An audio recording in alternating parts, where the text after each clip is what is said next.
எல்லோருக்கும் வணக்கம். Welcome to Mrs Nithya kitchen. இன்னைக்கு நம்ம வந்து பாசிப்பருப்பை வச்சு ஒரு ஈஸியான அதே சமயத்துல ஹெல்த்தியான உருண்டை குழம்பு பண்ண போறோம். உருண்டை குழம்பு அப்படின்னு சொன்னாலே கண்டிப்பா துவரம் பருப்பு, கடலை பருப்பு எல்லாம் ஊற வச்சு தான் நம்ம வந்து அரைச்சி பண்ணுவோம். நான் இன்னைக்கு வந்து பாசிப்பருப்பை மட்டும் வச்சுட்டு நான் வந்து இன்னைக்கு பொரிச்ச உருண்டை குழம்பு செய்ய போறேன். எப்படி செய்யறது அப்படின்னு பார்க்கலாம். அதுக்கு நான் வந்து 1 கப் அளவுக்கு பாசிப்பருப்பு எடுத்திருக்கேன். இதை வந்து முதல்ல ஒரு பாத்திரத்துல சேர்த்துக்கலாம். சேர்த்துட்டு இதை நல்லா 2 தடவை வாஷ் பண்ணிட்டு நம்ம வந்து தண்ணி விட்டு ஊற வச்சிருவோம். இப்போ நான் இந்த பாசிப்பருப்பை 2 தடவை வாஷ் பண்ணி எடுத்துட்டு வந்தாச்சு. இதை நம்ம வந்து தண்ணி விட்டு ஊற வச்சிருவோம். இது மூழ்கிற அளவுக்கு நம்ம வந்து தண்ணி சேர்த்துக்குவோம்.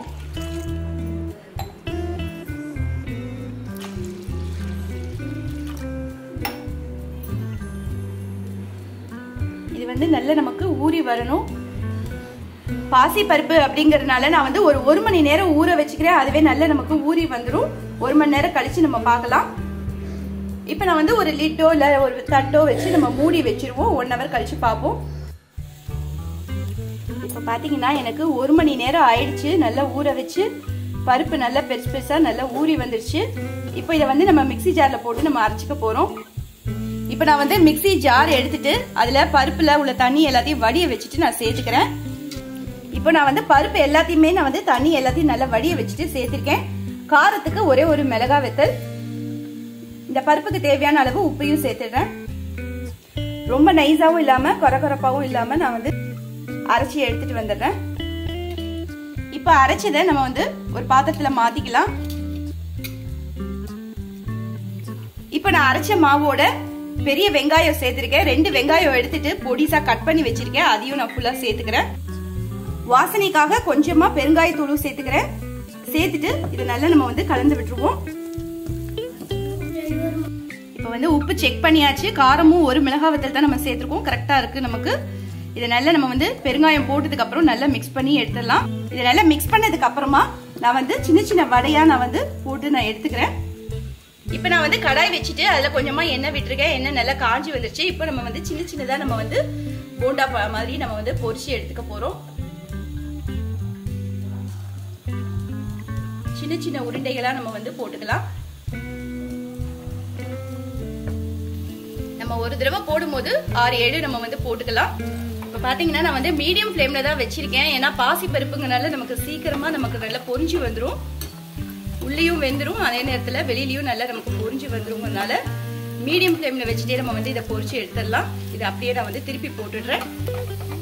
இப்ப பாத்தீங்கன்னா நமக்கு 2 பக்கமும் நல்லா செவந்து இந்த அளவுக்கு நல்ல கோல்டன் ப்ரௌன் கலர் வந்துருச்சு. இப்போ நான் வந்து எண்ணெயை வடிய வச்சுட்டு பக்கத்துலயே ஒரு பிளேட்டும் வச்சிருக்கேன்.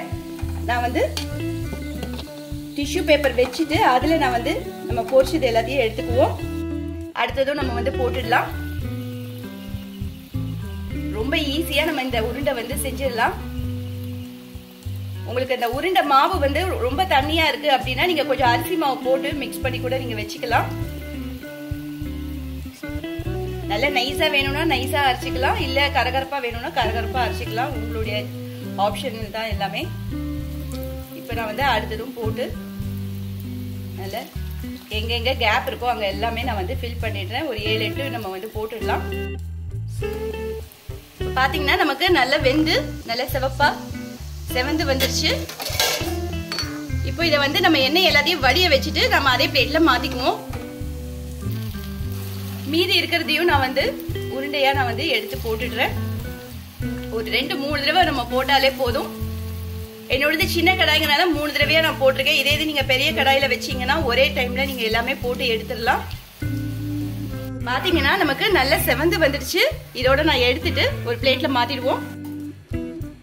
இப்ப பாத்தீங்கன்னா நான் வந்து சின்ன சின்ன பால்ஸா நான் வந்து எல்லாத்தையுமே நான் வந்து பொரிச்சு வச்சாச்சு. இப்போ நம்ம வந்து பாசி பருப்புல உருண்டை குழம்பு செய்ய ஸ்டார்ட் பண்ணிடலாம். பாத்தீங்கன்னா எனக்கு எவ்வளவு சாஃப்டா இருக்குன்னு நானே காமிக்கிறேன். அப்படியே லைட்டா நம்ம வந்து தான் பண்ணிருக்கேன். அதுக்கே நல்ல சாஃப்டா நல்ல உள்ளேயும் வெந்திருக்கு, அதே நேரத்துல கிறிஸ்பா நல்லா இருக்கு. இப்போ நம்ம வந்து உருண்டை குழம்பு செய்ய ஸ்டார்ட் பண்ணிடலாம். இப்போ நான் வந்து எண்ணெய் விட்டுருக்கேன். கடாய் வச்சுட்டு 2 ஸ்பூன் அளவுக்கு எண்ணெய் விட்டுருக்கேன். எண்ணெய் சூடாயிடுச்சு. இப்போ நான் வந்து 1/2 ஸ்பூன் அளவுக்கு கடுகு, ஒரு மிளகாய் வத்தல் கிள்ளி வச்சிருக்கேன், அதையும் சேர்த்துக்கிறேன். இப்போ நமக்கு கடுகு வெடிச்சிட்டு இருக்கு. 1/2 ஸ்பூன் அளவுக்கு ஜீரகம் சேர்த்துக்கிறேன். இப்போ நமக்கு ஜீரகமும் நல்லா பொரிஞ்சு வந்துச்சு. 2 கருவேப்பிலை சேர்த்துக்கிறேன். கூடவே பெரிய வெங்காயம், ஒரு வெங்காயம் எடுத்துட்டு பொடிசா கட் பண்ணி வச்சிருக்கேன், அதையும் இதோட போட்டுடுவோம். வெங்காயம் போட்டதுக்கு அப்புறமா நல்ல ஒரு கண்ணாடி பதம் வர வரைக்கும் நல்லா வதக்கி விட்டுடலாம். இந்த குழம்புக்கு தேவையான அளவு உப்பையும் நான் இந்த டைம்ல சேர்த்துடுறேன். கூடவே 1/4 ஸ்பூன் அளவுக்கு மஞ்சள் தூளும் சேர்த்துக்கிறேன். போட்டதுக்கு அப்புறமா நல்லா நான் வந்து மிக்ஸ் பண்ணி எடுத்துடுறேன். இப்போ உப்பும் மஞ்சள் பொடியும் போட்டு எனக்கு 2-3 நிமிஷம் ஆயிடுச்சு. தொடர்ந்து வதக்கி நல்ல ஒரு கண்ணாடி பதம் வந்துருச்சு. இந்த சமயத்துல மீடியம் சைஸ்ல 2 தக்காளி எடுத்துட்டு நல்லா நான் வந்து அரைச்சிருக்கேன். அதையும் இதுல சேர்த்து அதுலயே கொஞ்சமா தண்ணியும் சேர்த்து விட்டுக்கிறேன். தக்காளி போட்டதுக்கு அப்புறமா நம்ம நல்லா மிக்ஸ் பண்ணி விட்டுடலாம். நல்ல ஒரு ராஸ்மெல் போய் நல்லா கொதிச்சு கொஞ்சம் கெட்டியார டைம்ல நம்ம வந்து புளியை கரைச்சி விட்டுக்கலாம். நல்லா கொதிக்கட்டும். இப்போ பாத்தீங்கன்னா பெரிய எலுமிச்சைப்பழ சைஸ்ல நான் வந்து புளி எடுத்து ஊற வச்சிருக்கேன். இதை கரைச்சி நம்ம எடுத்துருவோம் தனியா. இப்போ பாத்தீங்கன்னா தக்காளி வந்து போட்டு நல்ல நமக்கு ஒரு கொதி வந்துட்டு இருக்கு. இந்த சமயத்துல நான் புளி கரைச்சி வச்சிருக்கேன், அதையும் நான் இதுல விட்டுடுறேன். 2 தடவையா நான் வந்து புளி கரைச்சி வச்சிருக்கேன். இப்ப நான் வந்து 2 தடவையா புளி தண்ணி விட்டுருக்கேன். நல்லா நமக்கு கொதி வந்துட்டு இருக்கு. இப்போ நம்ம வந்து 2 ஸ்பூன் அளவுக்கு குழம்பு மிளகாய் தூள் சேர்த்துக்கிறேன். கூடவே 1/2 ஸ்பூன் அளவுக்கு காஷ்மீர் சில்லி பவுடரும் சேர்த்துட்டு இதை வந்து நல்லா நம்ம வந்து மிக்ஸ் பண்ணி விட்டுருவோம். இப்போ பாத்தீங்கன்னா நமக்கு லைட்டா கொதி வர ஆரம்பிச்சிருச்சு. இந்த சமயத்துல நம்ம பொரிச்சு வச்சிருக்கிற உருண்டையும், ஏன்னா நல்லா சூடு ஆறிடுச்சு, சுட சுடதான் நம்ம போடக்கூடாது, நல்லா ஆறினால நான் அப்படியே நான் வந்து சேர்த்துடுறேன். இந்த ஸ்டேஜ்ல நம்ம போட்டாதான் நமக்கு வந்து இந்த உருண்டை நம்ம பொரிச்சிருக்கிற இந்த உருண்டை வந்து நல்லா நமக்கு ஊறி நல்லா இன்னும் நல்லா சாஃப்டா இருக்கும், சாப்பிட்றதுக்கு ரொம்பவே நல்லா இருக்கும். இதை நல்லா கொதிக்க விட்டுடுவோம். இப்ப நமக்கு இது நல்லா கொதிச்சு நமக்கு அந்த போண்டாவும் நல்லா ஊற ஊற ஊற நமக்கு வந்து அந்த உருண்டை வந்து நல்லா பெருசா சாப்பிட்றதுக்கு நல்லா சாஃப்டாவும் இருக்கும். இப்ப பாத்தீங்கன்னா கொஞ்சம் சைஸ் வந்து கொஞ்சம் பெருசா ஆயிட்டு இருக்கு. இந்த சமயத்துல நான் வந்து அரிசி மாவு 2 ஸ்பூன் எடுத்துட்டு கொஞ்சமா தண்ணி விட்டு நான் கரைச்சிருக்கேன், அதையும் நம்ம இதுல சேர்த்துடலாம். இது சேர்க்கும் போது நல்ல திக்கா ஆயிடும் நமக்கு. இதை சேர்த்துட்டு நல்லா நம்ம வந்து மிக்ஸ் பண்ணி விட்டுடுவோம். கொதிக்க கொதிக்க நமக்கு குழம்பும் நல்ல திக்கா ஆயிடும்.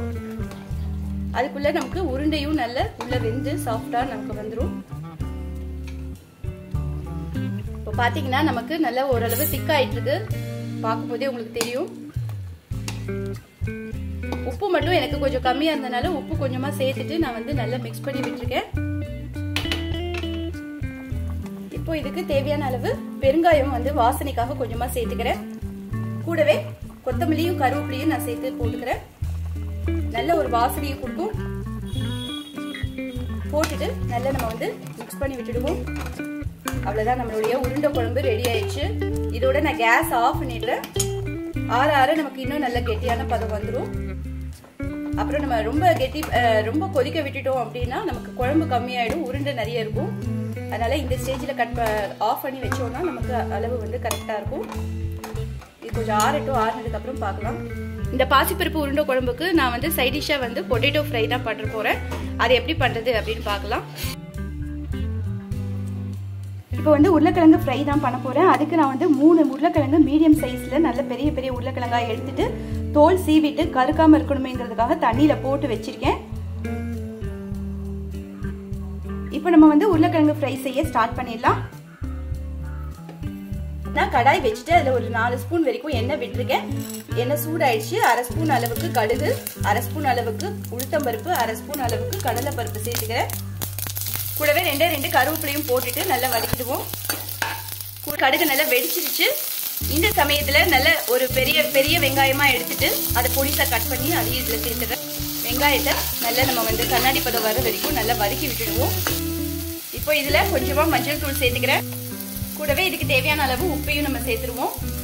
மஞ்சள் பொடியும் உப்பும் சேர்த்ததுக்கு அப்புறமா நல்லா நம்ம வந்து மிக்ஸ் பண்ணி விட்டுடலாம். 2 நிமிஷம் நல்லா வதக்கி விட்டதுக்கு அப்புறமா நம்ம உருளைக்கிழங்க தண்ணியை வடிய வச்சுட்டு சேர்த்துருவோம். கேஸை ஃபுல்லா கம்மி பண்ணி வச்சுட்டு உருளைக்கிழங்க நல்லா தண்ணியை வடிய வச்சுட்டு நான் வந்து கடாயில சேர்த்துடுவேன். உருளைக்கிழங்கு போட்டதுக்கு அப்புறமா நல்லா நம்ம வந்து கலந்து விட்டுடலாம். நல்லா நமக்கு மஞ்சள் பொடியும் உப்பும் நல்லா இறங்கி அதே சமயத்துல உருளைக்கிழங்கும் நல்லா வெந்து வரணும். தண்ணி எதுவுமே விடாம நான் இந்த எண்ணெயிலேயே நல்லா வந்து வேக வச்சுக்க போறேன். நல்லா மிக்ஸ் பண்ணி விட்டாச்சு. இதை வந்து நான் லிட் போட்டு மூடி வச்சிடுறேன்.